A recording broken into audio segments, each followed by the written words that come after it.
स्वागत है आपका। वक्तव्य प्रस्तुत कीजिए। जी गुरुवर, मंगलाचरण से प्रारंभ करते हुए अस्मद् गुरुभ्यो नमः। अस्मद् परम गुरुभ्यो नमः।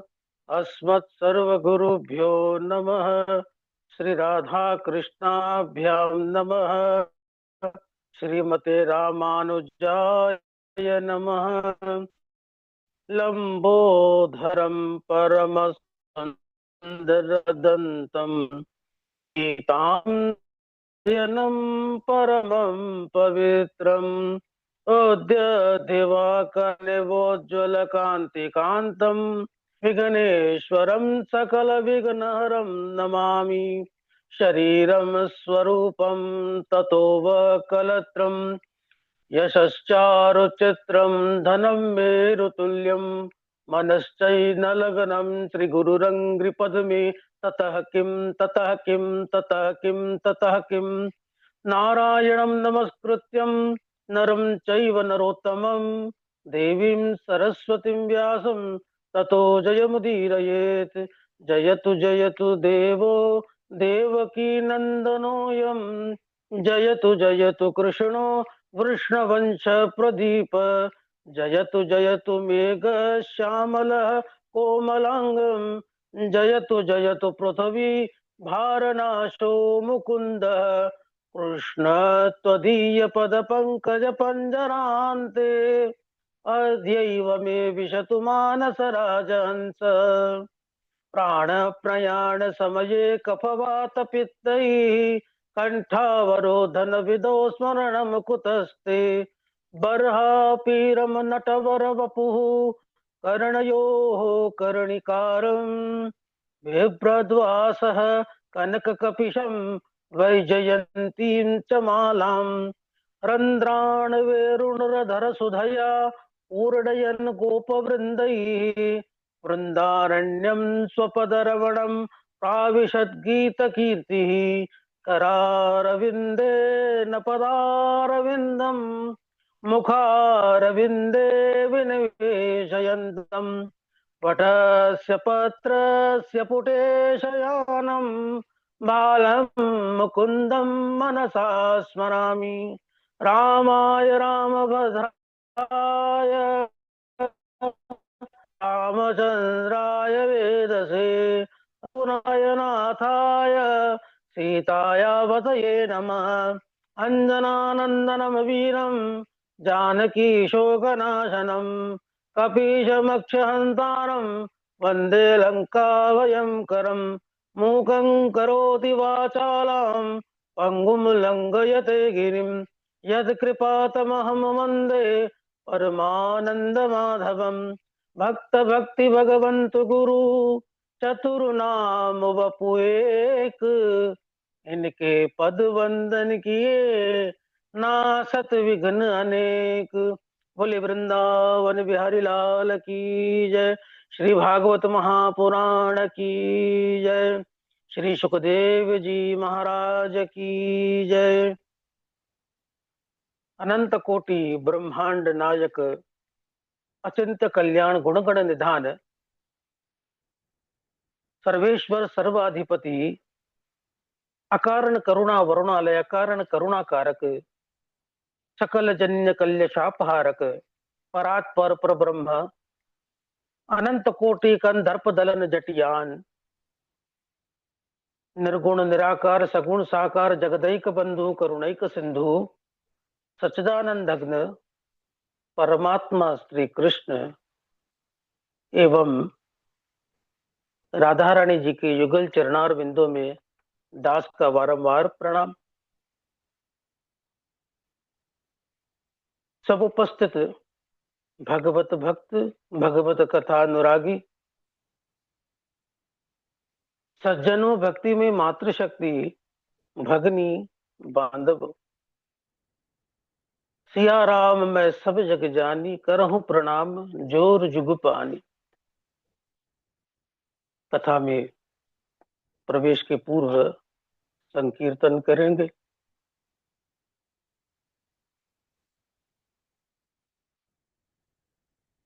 गोविंद जय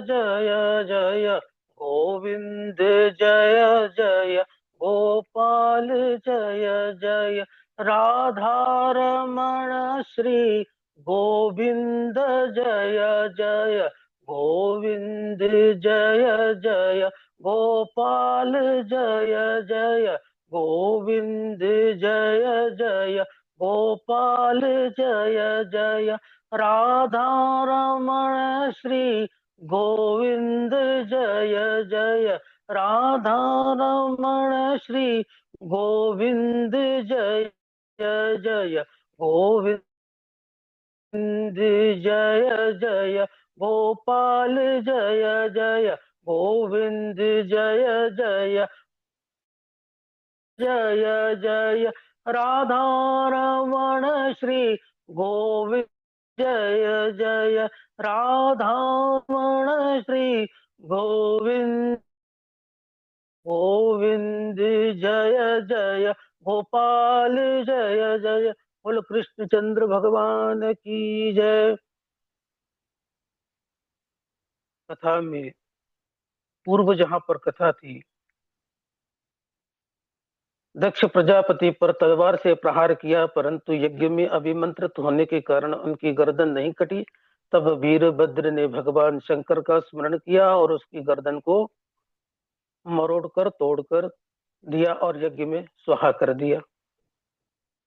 आगे की कथा में प्रवेश से पूर्व अपने गुरुओं का ध्यान करते हुए अखंड मंडलाकारं व्याप्तं येन चराचरं तत्पदं दर्शितं येन तस्मै श्री गुरवे नमः। गुरुर्ब्रह्मा गुरुर्विष्णु गुरुर्देवो महेश्वरा, गुरु साक्षात परब्रह्म तस्मै श्री गुरवे नमः। अपने गुरुओं के चरणों में कोटि कोटि वंदन, अभिनंदन और प्रणाम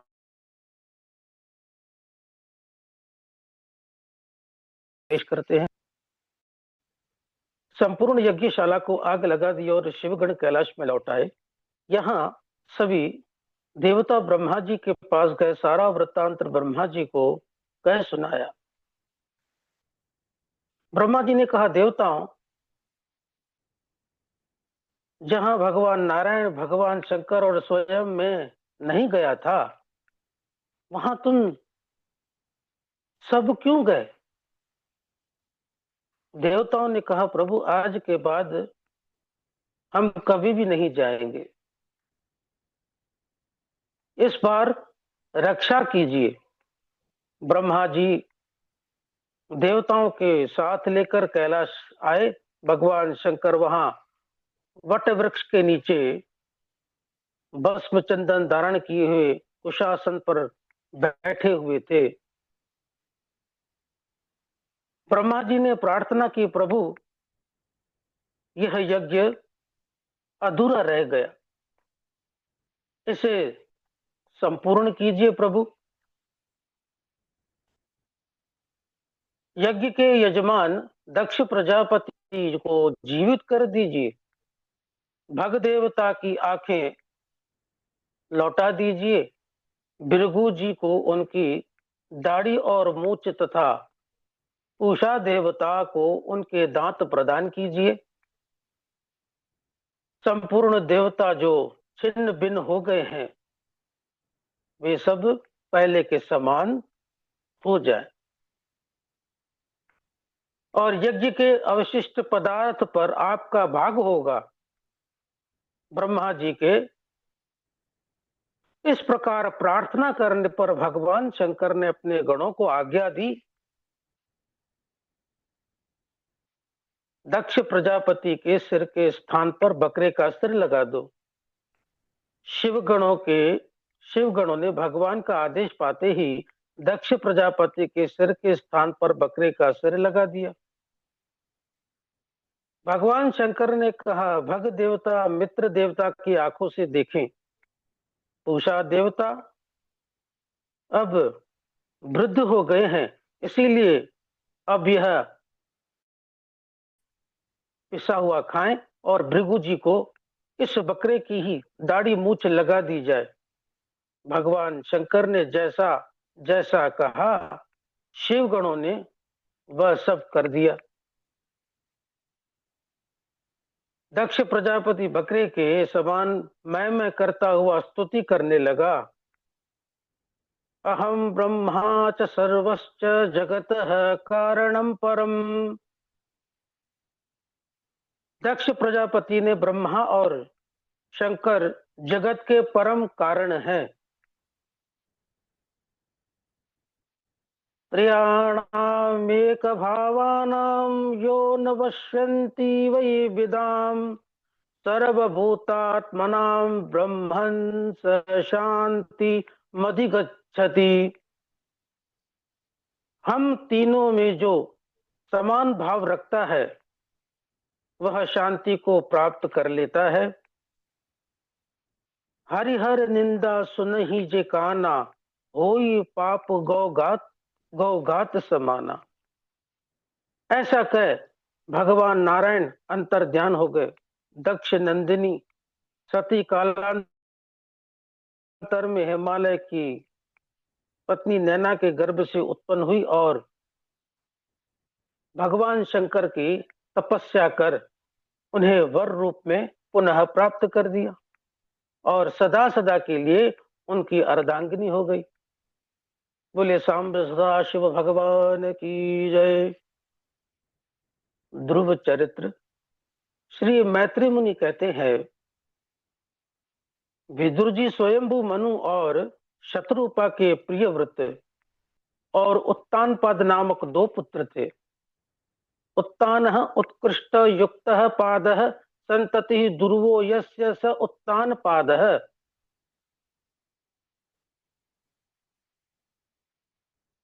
ध्रुव जैसा भगवान का भक्त जिसका पुत्र है उसे उत्तानपाद कहते हैं, अथवा उत्तानो पादो गर्भे यस्य स उत्तानपादः। माता के गर्भ में जिसके ऊपर की ओर पैर होते हैं ऐसे जीव आत्मा को उत्तानपाद कहते हैं। महाराज उत्तानपाद की दो रानियां थी, सुनीति और सुरुचि। वेद शास्त्रों के अनुसार जिसका व्यवहार जिसका आचरण है और कर्म है उसे सुनीति कहते हैं। मन के अनुरूप जिसका कर्म है, जिसकी रुचि है, मन जैसा कहे वैसा काम करे उसे सुरुचि कहते हैं। महाराज उत्तानपाद जितना प्रेम अपनी छोटी रानी सुरुचि से करते थे उतना प्रेम सुनीति से नहीं करते थे। सुनीति का पुत्र ध्रुव हुआ। जब आपकी आचरण वेद शास्त्रों के अनुरूप होंगे तो आपकी संतान ध्रुव के समान भगवत भक्त होगी। सुरुचि का पुत्र उत्तम हुआ। जब आप मनोरूप मन को अच्छे लगने वाले कर्म करेंगे तो उसका फल देखने में उत्तम होगा लेकिन विनाशी होगा। एक दिन महाराज उत्तानपाद सुरुचि के पुत्र उत्तम को गोद में लेकर प्यार कर रहे थे। ध्रुव ने जब यह देखा तो उसने भी पिता की गोद में बैठना चाहा, परंतु सुरुचि ने उसे रोक दिया और कहा, ध्रुव, यद्यपि तुम भी राजा के बेटे हो लेकिन इस सिंहासन पर बैठने के अधिकारी नहीं हो। यदि तुम इस सिंहासन पर बैठना चाहते हो तो भगवान शंकर की आराधना करो और मेरे गर्भ से जन्म लो। ध्रुव ने जब यह सुना, माता सुरुचि के वचन रूपी बाण घर कर गए। रोते हुए अपनी माता के पास आए। माता सुनीति ने ध्रुव को रोते हुए देखा, गोद में उठा लिया, उससे पूछा, बेटा क्यों रो रहे हो? तुम्हारे दुख का क्या कारण है? उस समय साथी बालकों ने सुरुचि ने जो व्यवहार किया था उसे बताया। सुनीति ने जब यह सुना, दुख तो बहुत हुआ, परंतु उन्होंने अपने आप को संभालते हुए कहा, बेटा, मां मंगलम तात परेषु मास्थाम भोक्तेंजनो यत् परिदुःखदस्तत। कभी भी किसी के अमंगल की कामना नहीं करना चाहिए, क्योंकि जो दूसरों को दुख देता है उसे स्वयं ही उसका फल भोगना पड़ता है। सौतेली माता होने पर भी सुरुचि ने जो कहा वह एकदम सत्य है। यदि तुझे राज्य सिंहासन की अभिलाषा है तो तू भगवान की आराधना कर। माता सुनीति ने जब इस प्रकार उपदेश दिया तो ध्रुव उनके चरणों में प्रणाम किया और वन की ओर निकल पड़े।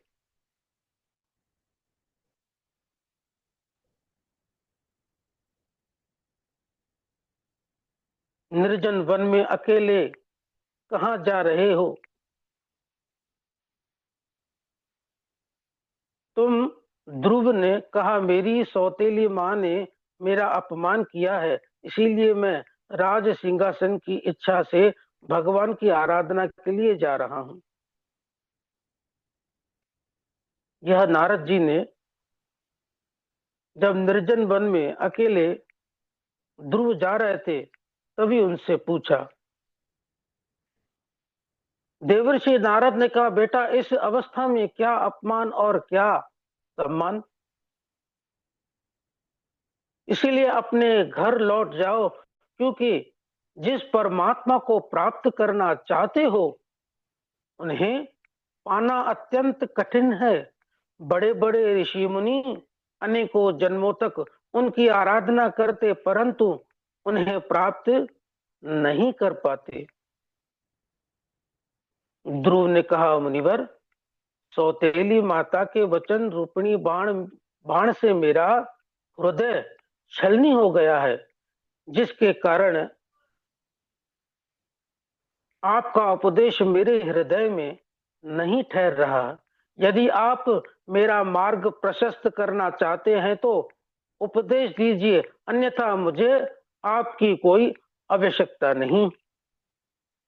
देवर्षि नारद ने ध्रुव के इस दृढ़ संकल्प को देखा तो कहने लगे, अहो तेज क्षत्रियाणाम मान भंगममृष्यताम बालोप्ययं हृदा दत्ते यत्समातुररसदवचः। अहो, इस क्षत्रिय कुमार के तेज को तो देखो, जो थोड़ा भी मान भंग नहीं सह सका। धन्य है ये बालक जिसका इस प्रकार दृढ़ संकल्प है। देवर्षि नारद ध्रुव को उपदेश दिया। तातः गच्छ बदरं ते यमुनायस्तटं शुचि पुण्यं मधुवनं यत्र सानिध्यं नित्यदा हरेः। बेटा, तुम पवित्र यमुना के तट में मधुबन चले जाओ, जहां भगवान श्री हरि नित्य निवास करते हैं। वहां जमुना के निर्मल जल में स्नान करना, आसन लगाकर प्राणायाम करना, भगवान की मानसी पूजा करना, ध्यान करना और ओम नमो भगवते वासुदेवाय इस द्वादश अक्षर मंत्र का जप करना। इस उपदेश को प्राप्त कर ध्रुव ने देवर्षि नारद के चरणों में प्रणाम किया, उनकी परिक्रमा की और मधुबन की यात्रा की। महाकालिंदी में स्नान किया, आसन लगाया, आचमन किया और देवर्षि नारद ने जैसा उपदेश किया था उसी के अनुरूप प्राणायाम कर भगवान का ध्यान कर द्वादश अक्षर मंत्र का जप करने लगा। पहले महीने में 3-3 दिनों में अंतराल में एक बार कैथ और बेर खा लेते, दूसरे महीने में कैथ बेर खाना छोड़ दिया। 6 दिनों के अंतराल में सूखे पत्ते खाकर भगवान की आराधना करते, तीसरे महीने में खाना छोड़ दिया। अब 9 दिनों के अंतराल में जल भी लेते,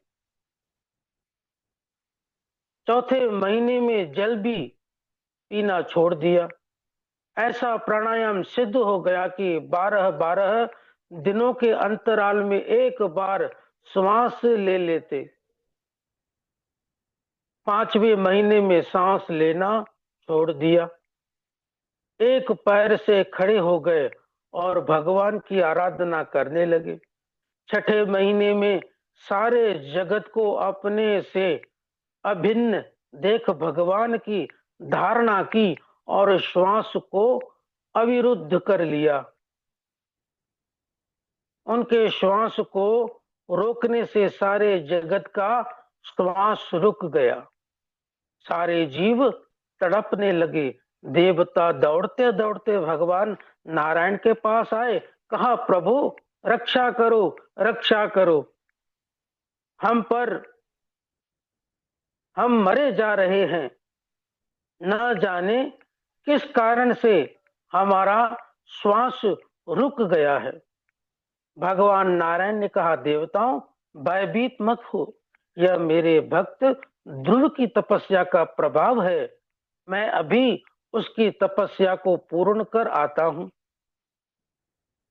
ऐसा कह भगवान श्री हरि गरुड़ पर सवार होकर मधुबन अपने परम भक्त ध्रुव का दर्शन करने के लिए आए। सामने भगवान खड़े हैं, लेकिन ध्रुव आंखें बंद करके ध्यान में मग्न है। भगवान नारायण ने ध्रुव के अंदर से वह भगवान की छवि को हटा दिया, जिसे देखकर ध्रुव ध्यान में मग्न थे। जैसे ही ध्रुव के अंदर से वह परमात्मा की छवि ओझल हुई, ध्रुव छटपटाकर उठे और जैसे ही नेत्र खोले अपने सामने भगवान नारायण को देखा, चरणों में दंडवत प्रणाम किया, हाथ जोड़कर खड़े हो गए। कुछ कहना चाहते थे परंतु कह नहीं पा रहे थे। भगवान ध्रुव ने भाव को समझ गए, भगवान ध्रुव के भाव को समझ गए। स्पर्श बालम कृपया कपोले, अपना ज्ञानमय शंख ध्रुव के कपोलों में स्पर्श कराया, जिससे ध्रुव में समस्त विद्याएं प्रकट हो गई। हाथ जोड़कर उन्होंने स्तुति की, योऽन्तः प्रविश्य मम वाचि मां प्रसोप्तां संजीवयात्यखिल शक्तिधरः स्वधाम्ना अन्याश्च हस्तश्रवणत्वगादीन् प्राणान् नमो भगवते पुरुषाय तुभ्यम्। प्रभु आपने ही मेरे अंतःकरण में प्रवेश कर मेरे सोई हुई वाणी को सजीव किया है, तथा आप ही हाथ पैर कान और त्वचा आदि इंद्रियों को चेतना प्रदान करते हैं। मैं आपको बारंबार प्रणाम करता हूं। भगवान ने कहा बेटा ध्रुव, मैं तुम्हारे हृदय के संकल्प को जानता हूं। तुम जिस पद को प्राप्त करना चाहते हो उसे आज तक किसी ने प्राप्त नहीं किया।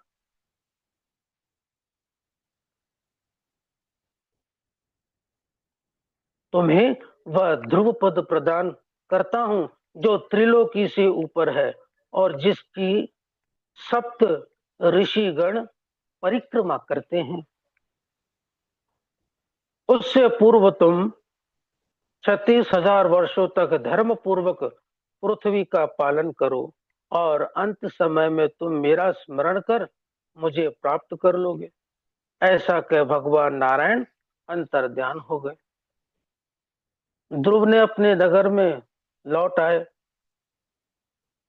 महाराज उत्तानपाद ने जैसे ही यह सुना, भक्त ध्रुव आ रहे हैं, उनकी अगवानी के लिए नगर से बाहर निकल आए और जैसे ध्रुव को देखा, रथ से कूद पड़े, ध्रुव को गोद में उठा लिया। ध्रुव ने अपने माता पिता के चरणों में प्रणाम किया।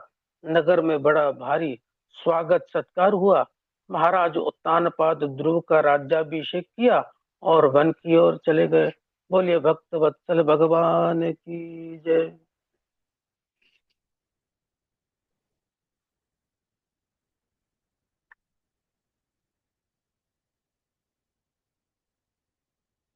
गुरुवर यहीं तक।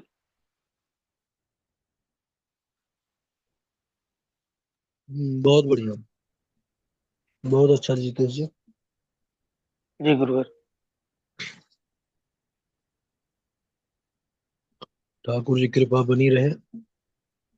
जी गुरुवर जी।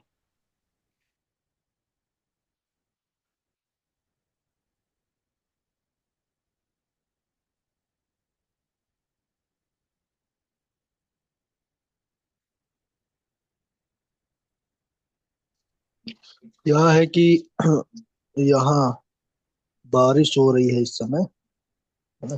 जी गुरुवर। थोड़ा सा ही नेटवर्क। ठीक है, बहुत अच्छा, बाकी रिकॉर्डिंग अच्छा हुआ है। ठाकुर जी कृपा बनी रहे। जी गुरुवर। और जी फिर हम गुरुवर। भेजते हैं थोड़ी देर, ठीक है। ठीक है गुरुवर। राधे राधे गुरुवर।